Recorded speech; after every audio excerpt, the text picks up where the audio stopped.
आया माता सती को। एक बात बताएं, जब आपको कोई बहुत समझाता है और नहीं समझ में आता है, फिर भी आप वही गलती करते हो, तो समझ लेना कि गलती आप अपनी मर्जी से नहीं कर रहे हो, ये गलती आपसे कराई जा रही है, क्योंकि इस गलती से बहुत मैसेज जा सकता है। अभी मैं आपको एक प्रसंग और सुनाऊंगा इसका। धर्मराज युधिष्ठिर, अच्छा बताइए जुआ कितनी बार हुआ था? धर्मराज युधिष्ठिर ने कितनी बार जुआ खेला था? उत्तर दीजिए।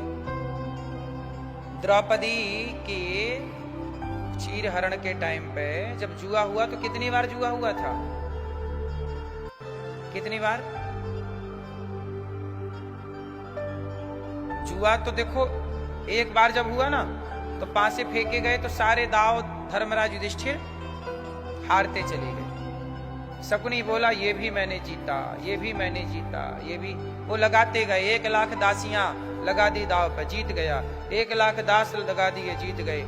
पूरी भूमि लगा दी, जीत गए। पूरे घोड़े लगा दिए, पूरा रथ लगा दिया, पूरा सोना, सब जीतता चला गया। अर्जुन को दाव पे लगाया, भीम को दाव पे, नकुल को, धर्मराज युधिष्ठिर ने अपने को दाव पे लगाया। फिर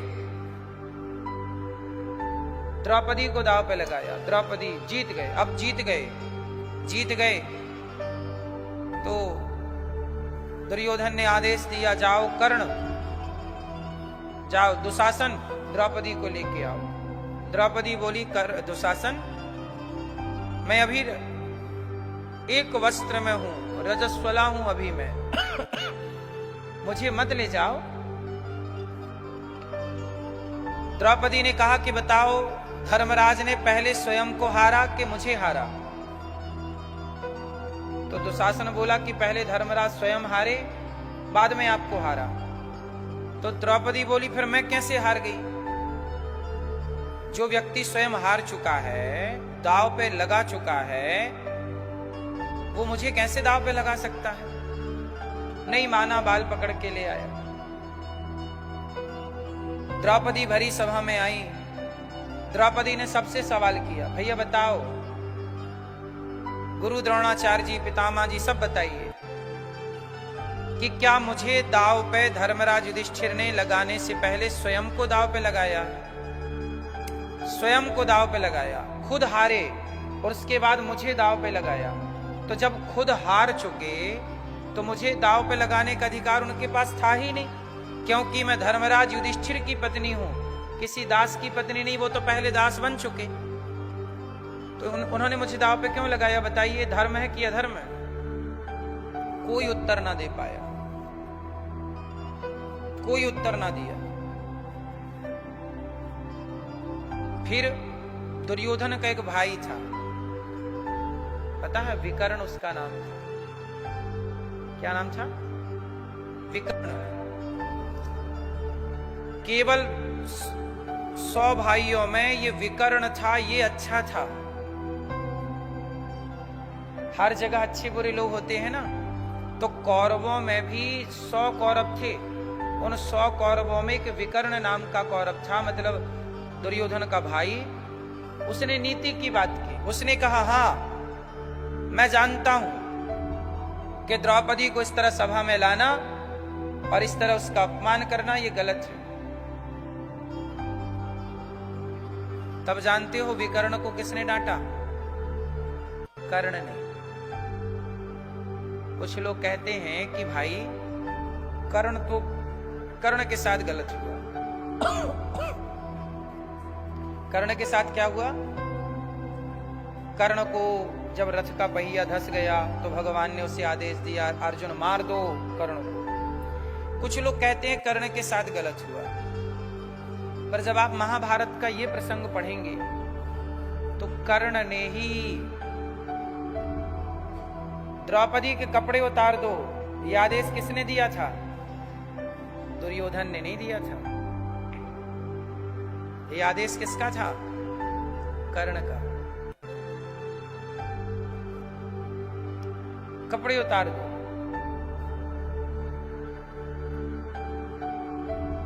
द्रौपदी को 5 पांडवों की पत्नी कर्ण ने ही द्रौपदी के लिए वैश्या शब्द का प्रयोग किया था कि ये तो 5 पतियों की पत्नी है, ये तो वैश्या है। ऐसा कर्ण ने द्रौपदी के लिए शब्द का प्रयोग किया था वहां पर महाभारत में।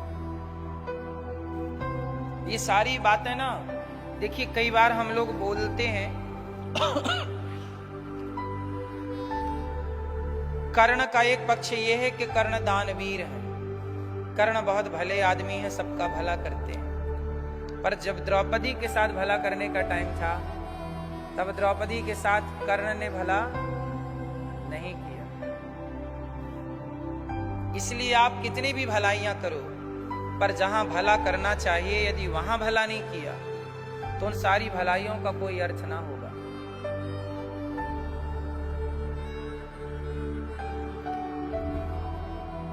फिर क्या हुआ? द्रौपदी ने सबसे कहा कि धर्म क्या है।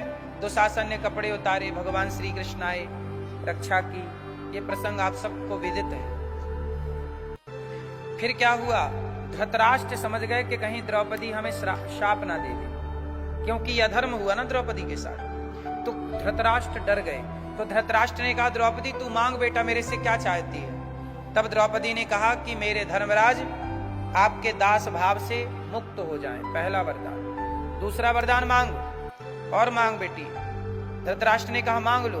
बोले मेरे पांडव 5 पति, मेरे 4 पति, वो भी दास भाव से मुक्त हो जाए, क्योंकि दास बन चुके थे ना, जुआ में हार चुके थे, मुक्त करा लिया। फिर धृतराष्ट्र ने कहा अच्छा, जो तुमने जुआ में हारा है मैं सब कुछ वापस करता हूं। एक चैप्टर ये क्लोज। अब पांडवों ने ले ली विदाई और चले गए हस्तिनापुर की ओर, इंद्रप्रस्थ की ओर जाने लगे। अब देखना यहां एक खेल हो गया। जब आप पूरा महाभारत पढ़ेंगे तो सब चीजें आपके सामने आएंगी। हुआ क्या कि जब 5 पांडव द्रौपदी के सहित वापस जाने लगे, पहले जुआ में सब हार गए, द्रौपदी की साड़ी उतर गई। धृतराष्ट्र को डर लगा कि कहीं ये मेरे पुत्रों को शाप दे के नष्ट ना कर दे, क्योंकि ये पतिव्रता नारी है। तो सब लौटा दिया। अच्छा, जो हमने जीता है बेटा सब लो वापस, चलो। अब पांडव लोग चले भी गए। फिर शकुनी और दुर्योधन धृतराष्ट्र के पास आए। पिताजी आपने क्या किया? सब दे दिया। ऐसा करो कि फिर पांडवों को बुलाओ, एक बार फिर जुआ हो, एक ही दाव जुआ होगा। यदि हम हारे तो हम 12 साल वनवास जाएंगे और 1 वर्ष अज्ञातवास जाएंगे। यदि वो हारे तो वो 12 साल वनवास और 1 वर्ष अज्ञातवास जाएंगे। देखिए, आधे रास्ते पहुंच गए पांडव। फिर पांडवों को बुलाया गया, पांडव अच्छा आओ यहां आओ, बुला के फिर बिठाया गया। फिर बिठाया और फिर बिठा के कहा कि अच्छा अब एक दाव और होगा जुआ का। अब दूसरा जब जुआ का दाव खेला गया, उस समय धर्मराज युधिष्ठिर को सबने रोका, अब ना खेलो, अब ना खेलो। पर धर्मराज युधिष्ठिर बोल रहे हैं कि मुझे पता है कि मैं गलत कर रहा हूं, जुआ खेल रहा हूं, पर मैं चाह कर भी अपने को रोक नहीं पा रहा, चाह कर भी अपने को। क्यों? विनाश काले, जब टाइम विनाश का होता है तो आपको पता होता है कि ये गलत है, फिर भी आप नहीं रोक पाते। क्यों? क्योंकि हरि इच्छा भावी बलवाना, कोई है सोई जो राम रचि राखा, को करी तर्क बढ़ा वही शाखा।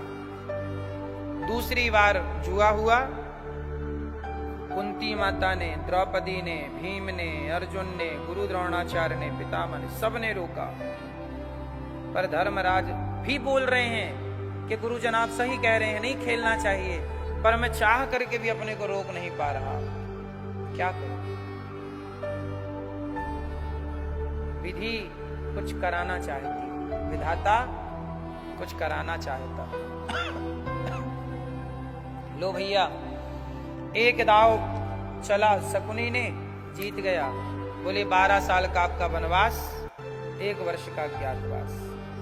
यदि 12 साल का वनवास आप ले लिए, 1 वर्ष का अज्ञातवास, तो सारा धन आपका।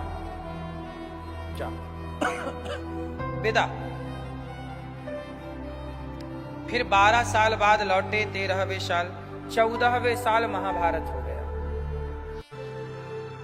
दुर्योधन ने अपमान किया, कर्ण ने अपमान किया, 14वें साल सबका नाश स्टार्ट हो गया, खत्म, सिर पांव सब खत्म। इसका अर्थ ये हुआ कि जब आप अति करते हैं, किसी का शोषण करते हैं, बेईमानी से गलत तरीके से किसी का धन हड़पते हैं, तो विनाश होने में अधिक से अधिक 14 साल लगेंगे,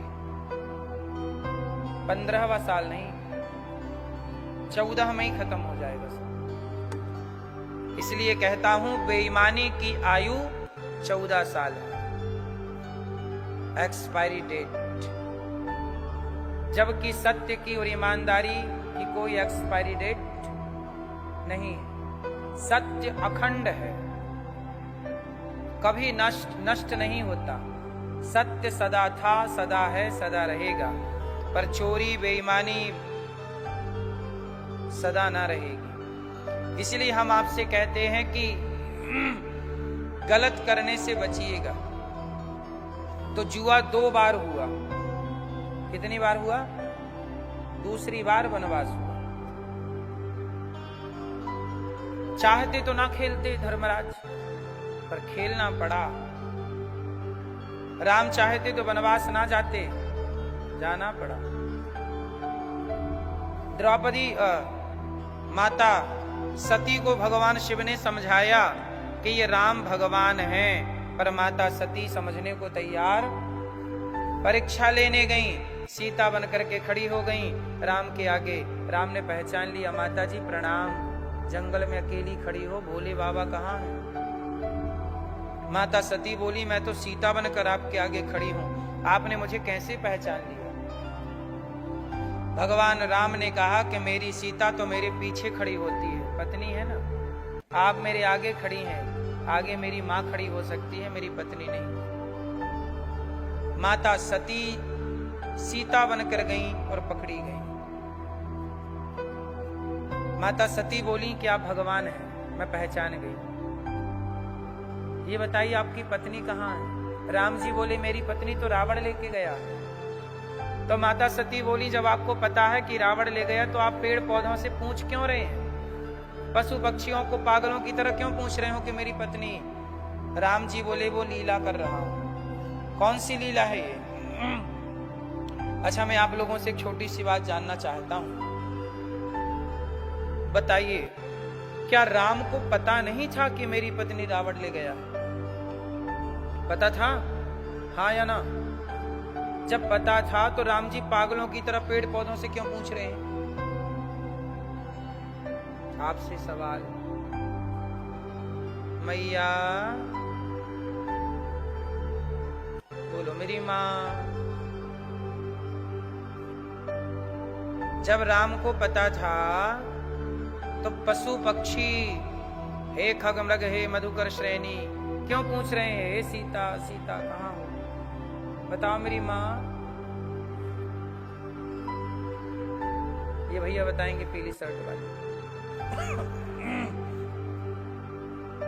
बताओ, बैठे बैठे, नहीं परेशान नहीं होना।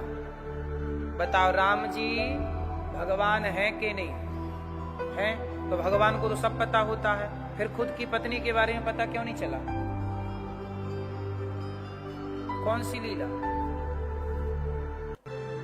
लीला कर रहे हैं, मैं आपकी बात से सहमत हूं, पर मुझे ये जानना है आप लोगों से, राम जी कौन सी लीला करना चाहते हैं? उस लीला से होना क्या है? पूरा कंप्लीट करिए। सुनो, हम बता दें।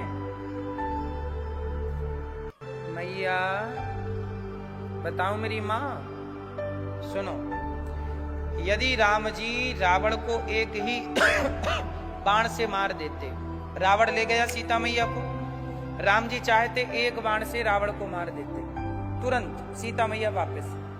यदि सीता मैया तुरंत आ जाती ना, तो फिर जटायु को कौन जानता, फिर सुग्रीव को कौन जानता, बाली को कौन जानता, फिर हनुमान जी को कोई ना जानता।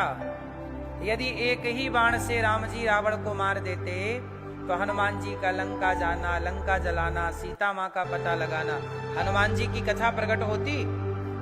बोलो नहीं ना। भक्तों की कथा को शबरी के घर जाना, शबरी के जूठे बेर खाना, ये कौन जानता?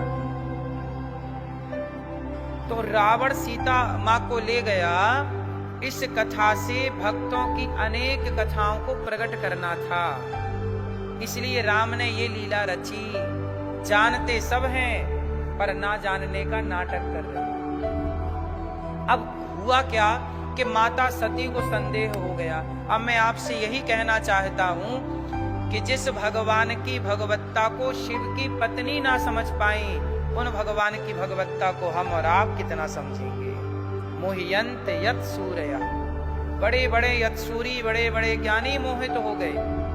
जिस परमात्मा को जानने में बड़े बड़े ज्ञानी मोहित हो गए, उन्हें हम और आप कितना जानोगे। इसलिए कुछ लोग कहते हैं भगवान नहीं है, नास्तिकता की बातें करते हैं। गलती उनकी बिल्कुल नहीं है। बेचारे वो भगवान को जान नहीं पाए, नहीं जान पाए तो बहकी बहकी बातें कर रहे हैं। सही है कि नहीं? तो राम जी जानते सब कुछ हैं, सर्वज्ञ हैं, भगवान है ना। पर माता सती परीक्षा लेकर आई। शिव ने कहा कि हो गई परीक्षा। माता सती ने असत्य कह दिया। नहीं असत्य सम पातक पुंजा, असत्य से बड़ा कोई पाप नहीं। सबसे बड़ा पाप क्या है? मैया, सबसे बड़ा पाप क्या है मेरी माँ? गुलाबी मैया, सबसे बड़ा पाप क्या है? क्या सबसे बड़ा पाप क्या है मेरी माँ? सबसे बड़ा पाप है झूठ बोलना। पाप है। नदी किनारे सबसे बड़ा पाप है नहीं असत्य सम पातक पुंजा। असत्य से बड़ा कोई पाप नहीं। वो सबसे बड़ा पुण्य क्या है? सत्यम ब्रूयात प्रियम ब्रूयात। सबसे बड़ा पुण्य है सत्य और सबसे बड़ा पाप है धर्म। किसे कहते हैं? सत्य को ही धर्म कहते हैं, दया को ही धर्म कहते हैं।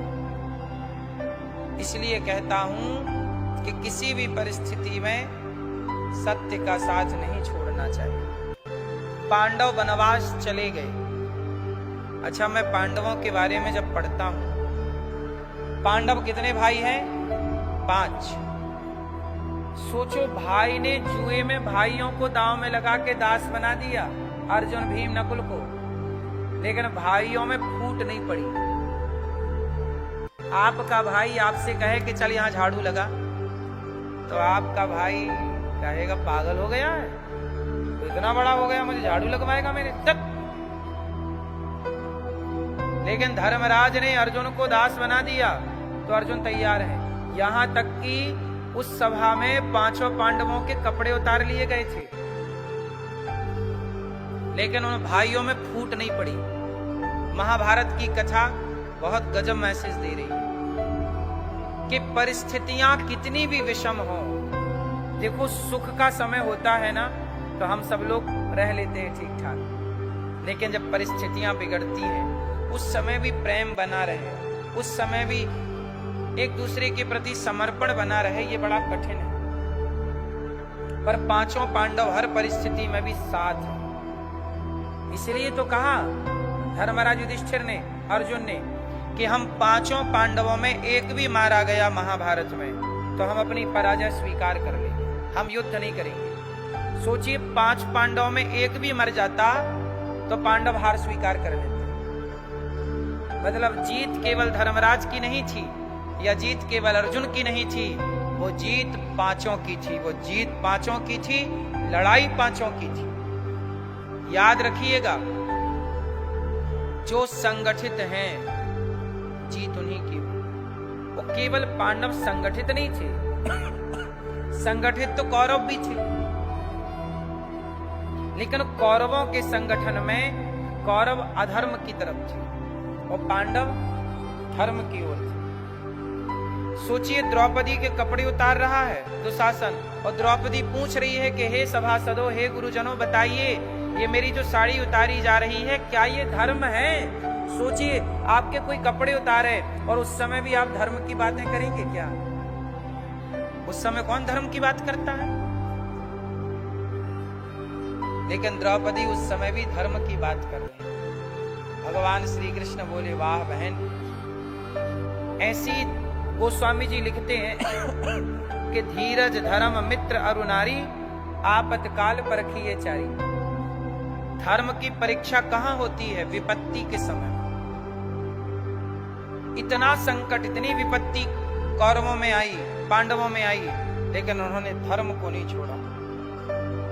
इसलिए कहता हूं, परिस्थितियां कैसी भी निर्मित हो, पर धर्म को ना छोड़ी। और जो धर्म के साथ रहेगा, भगवान कहते हैं मैं उसी पक्ष में रहूंगा जिस पक्ष में धर्म है। इसलिए कौरवों के पक्ष में भगवान नहीं है, क्योंकि कौरवों के पक्ष में धर्म, कौरव हर पल गलत करते हैं। छल करना, कपट करना, ईर्ष्या करना, द्वेष करना, ये कौरवों का स्वभाव हो चुका है। और पांडवों का छल कपट से लेना देना नहीं है। इसलिए मनुष्य का धर्म क्या है? कोई आपसे एक लाइन में सवाल करे कि मनुष्य का धर्म क्या है? जवाब, क्या धर्म है? क्या धर्म है मनुष्य का? मनुष्य का धर्म है सत्य बोलना। इसलिए आप लोग सच बोला करिए। भगवान के अवतार कितने हैं? 24। कितने अवतार हैं भगवान के? कौन कौन? भगवान के 5 अवतारों के नाम कौन बताएगा?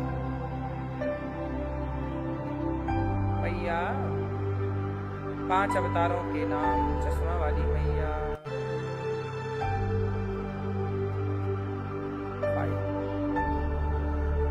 5 अवतार के नाम जरा फटाफट। राम, कृष्ण, मथुरा, परशुराम, नरसिंह,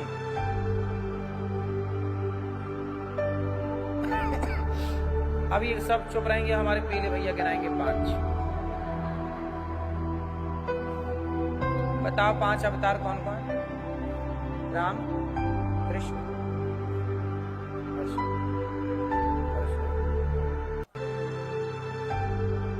भैया तुम नकल करा रही हो।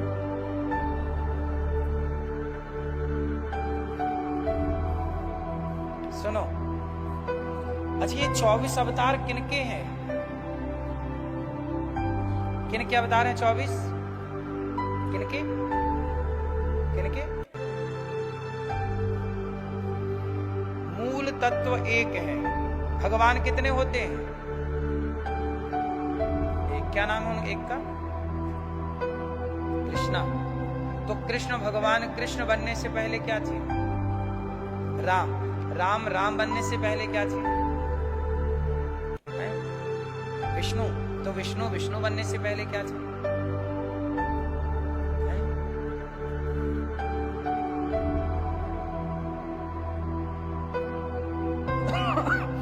ये जान लेना बहुत अनिवार्य है सनातनियों के लिए। सुनो, जो एक तत्व है, जो एक शक्ति है, वह है भगवान श्रीमन नारायण। कौन है वो? नारायण ही सतयुग में प्रहलाद के लिए नरसिंह बन गए। फिर नारायण ही हिरण्यकश्यपु को मारने, हिरण्याक्ष को मारने के लिए वाराह बन गए। फिर त्रेता आया तो हमारे नारायण त्रेता में मर्यादा की स्थापना करने के लिए राम बन गए। फिर नारायण द्वापर आया तो गीता को प्रकट करने के लिए श्री कृष्ण बन गए। वही नारायण इस कलयुग में कल्कि बन करके प्रकट होंगे। अनेक रूप रूपाय विष्णवे प्रभु विष्णवे। वह नारायण की तीन शक्ति ब्रह्मा विष्णु महेश, वह मूल में एक है। कौन कितने हैं? नारायण। इसलिए कृष्ण कौन है? नारायण। राम कौन है? इसलिए नारायण। भगवान विष्णु कौन है? हरि कौन है? नारायण। इसलिए सब नारायण का चिंतन करते हैं। इसलिए देवर्षि नारद जी क्या जपते हैं? नारायण नारायण श्रीमन नारायण। इसलिए अजामिल ने क्या बोला? दूरे क्रीडन का सक्तम पुत्रम नारायणावयम प्लावितेन स्वर्णेच्चै राजुहावा जितेन्द्रिय। दूरे क्रीडन का सक्तम पुत्रम नारायणावयम प्लावितेन स्वर्णेच्चै राजुहावा जितेन्द्रिय। मरते समय अजामिल के मुख से क्या निकला? नारायण। नारायणाय। नारायण का मतलब भगवान नारायण और नारायणाय का मतलब है हे श्रीमन नारायण आओ। तो मूल तत्व एक भगवान नारायण। नारायण किन्हें कहते हैं? बताओ, भगवान नारायण किसे कहते हैं? नारायण किसे कहते हैं? नार मतलब जल। जल में जो शयन करते हैं, क्षीर सागर में शेषनाग भगवान के ऊपर आयन शयन करने से उनका नाम है नारायण। नार में जो शयन करें वो नारायण। लक्ष्मी जी जिनके चरण दबाती। भगवान किसे कहते? आजकल आप लोग कहते हैं भगवान। हमारे सनातन में ना, सनातन में ह्रास क्यों हुआ? क्योंकि हमारे यहाँ भगवान बहुत आ गए। जो दिखा उसे भगवान मान लिया। भगवान कितने लोगों की पूजा करनी चाहिए? आप लोग किसकी पूजा कर लेते हैं? कितने लोगों की पूजा करनी चाहिए? कितने की? कौन कौन?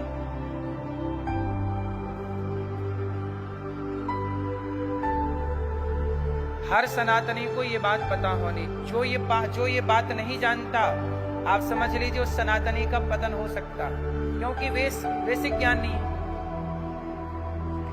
दो और दो चार होते हैं। यदि किसी बच्चे को ये पता ना हो कि दो और दो चार होते हैं, तो कोई भी उसे बुद्धू बना सकता है कि नहीं? तो इसलिए हिसाब किताब थोड़ा बहुत तो आना चाहिए, नहीं कोई भी बुद्धू बना देगा। ऐसे सनातन का बेसिक ज्ञान तो हो, नहीं कोई भी बुद्धू बना के चला जाएगा। तो मैं आपको आज सनातन का बेसिक ज्ञान कहो तो बता दूं, है प्राचीन। पंचदेव की उपासना है सनातन। क्या उपासना है? पंचदेव। 5 देव होते हैं। इन पांचों को समझ लीजिए, जान लीजिए। नहीं जानते तो नुकसान होगा। 5 देव में पहले हैं भगवान श्रीमन नारायण, जिन्हें विष्णु कहते हैं। बोलिए भगवान विष्णु। और जब आपने विष्णु कह दिया तो राम भी आ गए, कृष्ण भी आ गए, नरसिंह भी आ गए, वामन भी आ गए, धनवंतरी भी आ गए, कच्छप भी आ गए, मोहिनी भी आ गए। जहां भगवान विष्णु कह दिया वहां नारायण आ गए, वहां हरि आ गए, वहां बिहारी जी, राधा रमण जी, राधा वल्लभ जी और द्वारिकाधीश जी, जगन्नाथ जी सब आ गए, विठल नाथ जी, क्योंकि यही कृष्ण के रूप है ना। तो एक भगवान श्रीमन नारायण विष्णु, दूसरे भगवान शिव, हरि हरि और न भेदा। भगवान शिव में और भगवान नारायण में, भगवान विष्णु में कोई भेद। भगवान शिव के द्वादश ज्योतिर्लिंग आ गए। जहां शिव को बोल दिया गया वहां महाकाल का भी बोध हो गया, वहां उज्जैन महाकाल का और काशी विश्वनाथ का भी बोध हो गया, ओमकारेश्वर का भी बोध हो गया। बोलो हाँ। पशुपतिनाथ जी का भी बोध हो गया और केदारनाथ का भी बोध हो गया कि नहीं? चलो शिव, और शिव कह देने से हनुमान जी का भी बोध हो गया। शिव मतलब हनुमान जी। बोलो हाँ। हनुमान जी और शिव जी अलग अलग है क्या? तो जहां हमने शिव कह दिया वहां हनुमान जी का और द्वादश ज्योतिर्लिंग का बोध हो गया। तो कितने हो गए? फिर से दोहराओ। भगवान विष्णु, भगवान शिव, तीसरे माँ भगवती दुर्गा, दुर्गा कह दिया तो 52 शक्ति पीठ आ गई, ज्वाला माँ, काली माँ, शीतला माँ और मैहर वाली माँ और सारी माँ आ गई। बोलो हाँ। तो तीसरी शक्ति है केला माता हो या जितनी भी माता हमारे यहाँ हैं, तो सभी माँ इसमें आ गई, चाहे वो विंध्यवासिनी माता हो, कामाख्या माता हो इत्यादि। समझ में आई? माँ तीसरी। चौथे हैं गणपति, गणपति बप्पा गणपति। और पांचवे हैं सूर्याय नमः, आदित्याय नमः, भौमाय नमः, खगाय नमः, मित्राय नमः, भास्कराय नमः। और ये सूर्य भगवान की कितने हुए?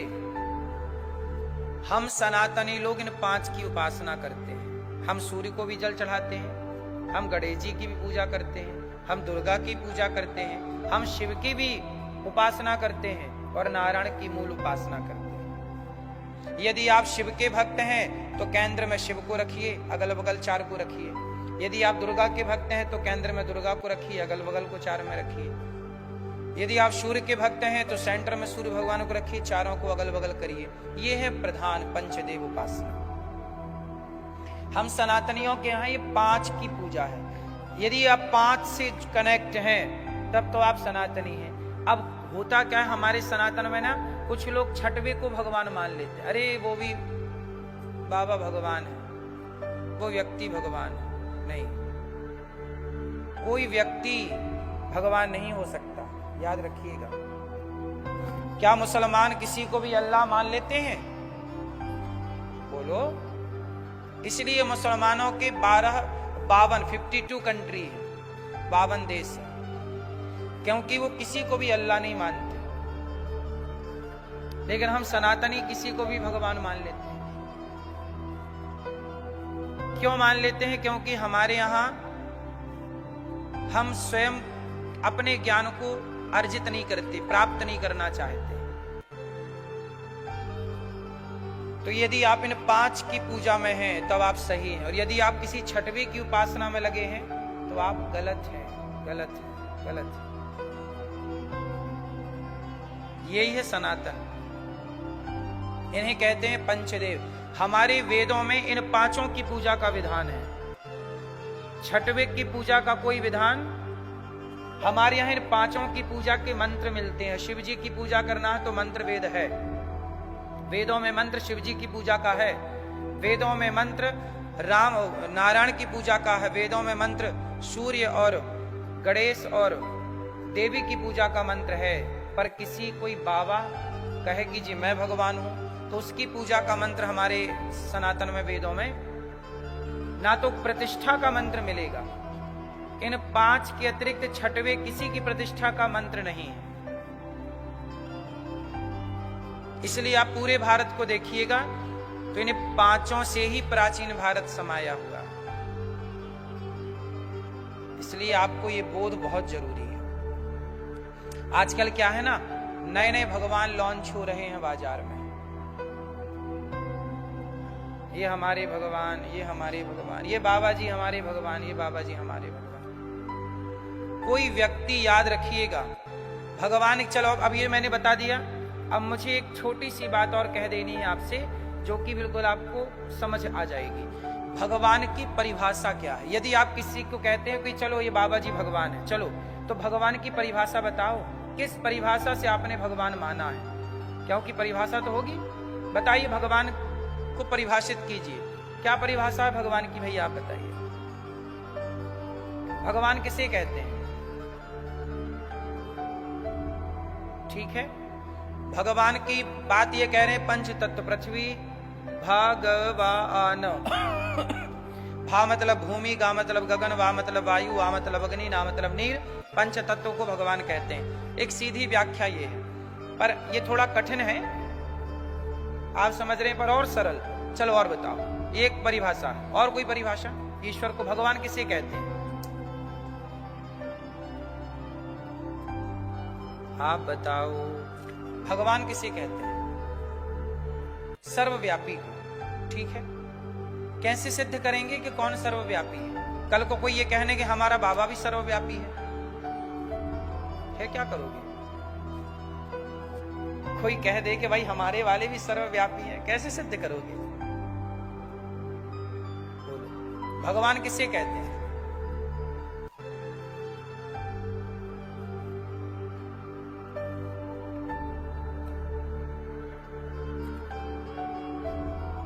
ये कितने का नोट है? 10 है? तो ये बताइए, इसकी भी तो कोई परिभाषा होगी? नहीं होगी। कोई भी निकाल ले अपने, बना लो, घर पे बना लो तो पकड़े जाओगे। इसका मतलब इसकी भी परिभाषा है, पहचान है ना। यदि इसकी भी पहचान नहीं होती ना साहब, तो कोई भी बना लेता, नकली बना के ले लो बाजार में, चलेगा नहीं, पकड़ा जाएगा। जब नकली नोट नहीं बनाया जा सकता तो नकली भगवान कैसे बनाया जा सकता है भाई? असली नोट की पहचान है, चाहे नोट भारत का हो, अमेरिका का हो, इंग्लैंड का हो, ऑस्ट्रेलिया का हो, इत्यादि देशों का। सब नोटों की पहचान है या नहीं? फिर वही तो हम पूछ रहे हैं कि ईश्वर की पहचान बताओ, परिभाषा। परिभाषा मीन्स पहचान बताओ। नहीं, चलो सुनो परिभाषा। जिनके, बहुत सीधी बोल रहा हूं, है तो बहुत कठिन। ऐश्वर्यस्य समग्रस्य धर्मस्य यश शास्त्री ज्ञान वैराग्य और चैव शरणम भगितीर्णा, पर ये आपकी बुद्धि से परे हैं चीजें, इसलिए मैं सरल बात करूं।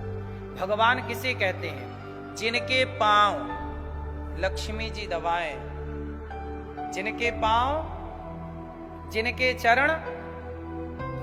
ये बताओ, लक्ष्मी जी कभी किसी और के चरण दबा सकती हैं? उत्तर दो। क्या लक्ष्मी जी को कभी शिव के चरण दबाते देखा? ब्रह्मा जी के चरण दबाते देखा? नहीं। जिनके चरण लक्ष्मी जी दबाएं, वही एक परम सत्य परमात्मा है, वही है ईश्वर, वही है नारायण। अब आप बताइए कि जिन्हें आप पंचदेव की सेवा करिए, पंचदेव, भगवान किसी को भी मत मान लीजिएगा। लक्ष्मी जी जिनके चरण दबा रही हैं वह ईश्वर है, उन्हीं के, इन्हीं, इसलिए कहते हैं लक्ष्मी नारायण।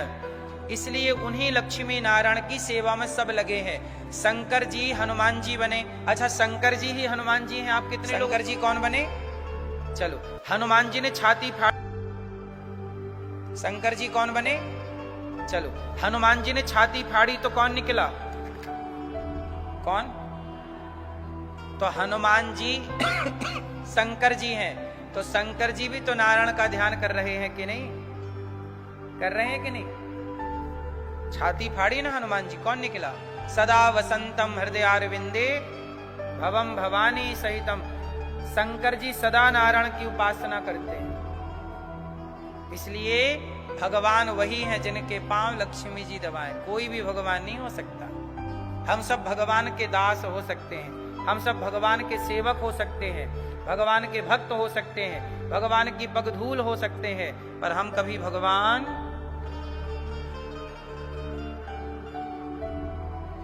बोला जाता है भगवान, माता पिता को भी भगवान बोला जाता है, पर यह व्यवहार है। अच्छा ये बताओ, माता पिता भगवान होते हैं कि नहीं? उत्तर, माँ बाप भगवान होते हैं कि नहीं? जोर से। होते हैं। तो फिर राम के भैया भरत जी ने अपनी माँ की बात क्यों नहीं मानी कि माँ भगवान होती है? तो माँ बोल रही है राजा बन जाओ, तो क्यों नहीं राजा बन गए? पिता भगवान होते हैं, तो प्रहलाद जी के पिता हिरण्यकश्यपु कह रहे थे कि मैं भगवान हूं, मुझे ही भज, मुझे ही पूज। फिर प्रहलाद जी ने अपने पिता हिरण्यकश्यपु की बात क्यों नहीं मानी? भाई पिता भगवान है तो मान लेना चाहिए, माँ भगवान है तो मान लेना चाहिए। गुरु भगवान है तो शुक्राचार्य जी की बात राजा बलि ने क्यों नहीं मानी? शुक्राचार्य जी कह रहे थे ये वामन नहीं 53 है से भूमि दान मत कर, 3 पग भूमि दान कर रहे थे ना राजा बलि। तो जब भूमि दान कर रहे थे 3 पग राजा बलि, तो कौन ने, किसने रोका था राजा बलि को? शुक्राचार्य जी ने रोका कि नहीं? बोलो हाँ। तो फिर गुरु भगवान होता है तो गुरु जी की बात काहे नहीं मानी? माँ भगवान होती है तो भरत जी ने माँ की बात क्यों नहीं मानी? पिता भगवान होता है तो प्रहलाद जी ने हिरण्यकश्यपु की बात क्यों नहीं मानी? बोलो बोलो मेरी मां। इसका मतलब ये हुआ कि माँ बाप का सम्मान भगवान की तरह होना चाहिए, गुरु का सम्मान भगवान की तरह होना चाहिए। पर ये लोग भगवान की तरह हम इनका आदर तो करें, सेवा सम्मान तो करें, पर भगवान कोई नहीं है, केवल एक भगवान ही भगवान है। ये व्यवहार में बोल दिया जाता है कि मां भगवान के तुल्य है, पर आप बताओ ना, आप बताओ, आप भी तो मां हो ना मेरी मां।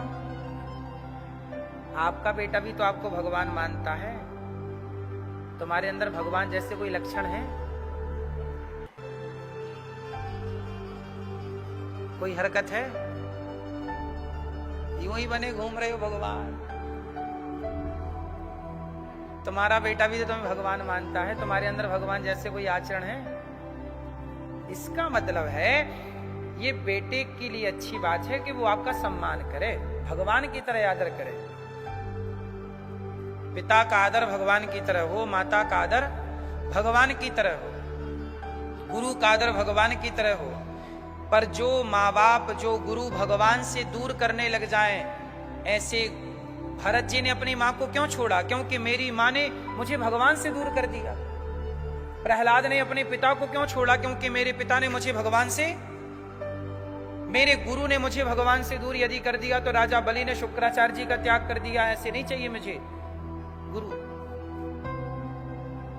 तो व्यवहार में हमने अरे आप हमारे अतिथि हैं। हमारे सनातन में क्या कहा गया? अतिथि देवो भव, मातृदेवो भव, पितृदेवो भव, आचार्य देवो। आप हमारे अतिथि हैं तो हमने आपका आदर वैसे ही किया जैसे भगवान का करना चाहिए। इसका मतलब ये नहीं है कि आप अपने को भगवान मान लें। आपका बेटा आपके पांव धो के पीता है, ये बेटे का धर्म है। आपका बेटा आपकी आरती उतारता है, ये बेटे का धर्म है। इसका मतलब ये घमंड मत पाल लेना कि मैं भगवान हूं। तो थोड़ा सिर झुका झुका के अपने भीतर के परमात्मा का ध्यान किया करो कि प्रभु ये आरती मेरी नहीं है, जो आप भीतर बैठे हैं ये आपकी आरती है, ये सम्मान आपका है, मेरा थोड़ी कोई सम्मान है। आप लोग मुझे इज्जत देते हैं तो ये इज्जत मेरी नहीं है, मेरे भीतर बैठे उस परमात्मा की इज्जत है। इसलिए जब कोई आपका सम्मान करे ना तो आपका सिर थोड़ा झुक जाना चाहिए। लेकिन आज होता क्या उल्टा है कि जरा सम्मान मिला तो और अकड़ जाता है आदमी। एक संत जी थे, उन्हें जितना भी मिलता वो दान करते, अन्न क्षेत्र चलाते, सबको भोजन कराते। तो एक संत जी बोले कि भाई अच्छा वो जब दान करते ना, सबको भोजन कराते, तो वो सिर झुका के पलकें नीचे करके दान करते। ऐसे रोटी देते, खीर देते, पूड़ी देते, तो पलकें झुका के ऐसे ऐसे ऐसे, कभी ऐसे ऐसे दान नहीं करते थे। ऐसे ऐसे ऐसे रोटी देते थे, दाल सब्जी चावल। तो किसी साधु ने कहा, महाराज आप दिन भर सेवा करते हो, हजारों लोगों को भोजन कराते हो और आपका सिर नीचे झुका रहता है, पलकें झुकी रहती हैं, कभी आंखें मिला के तो बात किया करिए। तब बोले नहीं। उन्होंने एक दोहा गाया, देनहार को और है, देनहार देनहार कोई और है, भेजत है दिन रैन। दिन रैन, रैन मतलब रात, दिन रात भेजता है। देनहार कोई और है, भेजत है दिन रैन। झूठे घमंड हम करें, याते नीचे नैन। झूठी बड़ाई हमें मिलती है। लोग कहते हैं कि ये व्यक्ति ये काम करता है, लेकिन वो काम ईश्वर हमसे कराते हैं। हम झूठे ही घमंड करें, इसलिए पलकें झुका के काम करते हैं। प्रभु ये मेरा नहीं है, ये तुम्हारा ही है, तेरा तुझको अर्पण। तो मैं किस बात से घमंड करूं कि मैं क्या करता हूं? ये दास अनिरुद्ध, मैं अपनी बात करूं, बचपन में मैं गांव में घर घर जाके भीख मांगा करता था, भिक्षा।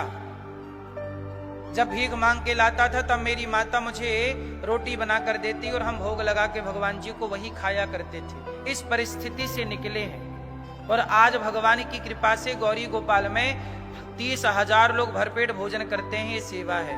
तो क्या ये सेवा मैं कर रहा हूं? क्या मैं कहूं कि मैंने किया? कैसे कह दूं कि मैंने किया? मैं तो तब भी था ना जब मैं भीख मांगता था, मैं तो आज भी हूं, आज भी भीख मांग के कार्य कर रहा हूं। तो भगवान ही करते कराते हैं, वो किसी को निमित्त बना देते हैं। चलो बताओ, सीता मां का पता किसने लगाया? उत्तर किसने? सही, हनुमान जी ने। अच्छा, हनुमान जी लंका ना जाते, सीता मां का पता ना लगाते, तो सीता माता तो फिर मिलती ही नहीं ना? बोलो हाँ या ना? नहीं मिलती ना?